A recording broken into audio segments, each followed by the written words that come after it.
ഇന്ന് നമുക്കൊരു ചിക്കൻ പെരട്ട് ഉണ്ടാക്കിയാലോ. അതിനായിട്ട് പാനിലേക്ക് വെളിച്ചെണ്ണ ഒഴിച്ചിട്ട് ചെറുതായിട്ട് അരിഞ്ഞിട്ടുള്ള സവാള 3 സവാളയാണ് എടുത്തിട്ടുള്ളത്. കുറച്ച് ഉപ്പ് കൂടി ചേർത്തിട്ട് നന്നായി ഒന്ന് വഴറ്റിയെടുക്കുക. ബ്രൗൺ കളർ ആവുന്നത് വരെ വഴറ്റിയെടുക്കുക. എന്നിട്ട് അതിലേക്ക് ഇഞ്ചി വെളുത്തുള്ളി പേസ്റ്റ് ആഡ് ചെയ്ത് കൊടുക്കുക.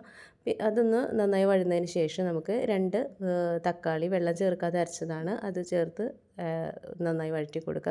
ചിക്കൻ മസാല, ഗരം മസാല, പെരുംജീരകപ്പൊടി, കുരുമുളക് പൊടി, മഞ്ഞൾപ്പൊടി, മുളക് പൊടി, മല്ലിപ്പൊടി ഇതെല്ലാം കൂടി ചേർത്തിട്ട് നന്നായിട്ടൊന്ന് മിക്സ് ചെയ്ത് കൊടുക്കുക.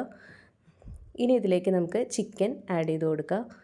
ചിക്കൻ ആ മസാലയൊക്കെ നന്നായി പിടിക്കുന്നത് പോലെ നന്നായിട്ടൊന്ന് വഴറ്റി കൊടുക്കുക. ഇനി നമുക്കതൊന്ന് മൂടി വെച്ച് വേവിക്കാം.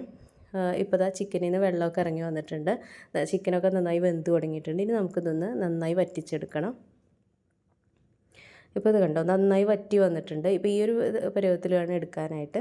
നല്ല ടേസ്റ്റി ആയിട്ടുള്ളൊരു ചിക്കൻ പെരട്ടാണ്. എല്ലാവരും ട്രൈ ചെയ്ത് നോക്കുക. അടുത്ത റെസിപ്പി ആയിട്ട് കാണാം. താങ്ക്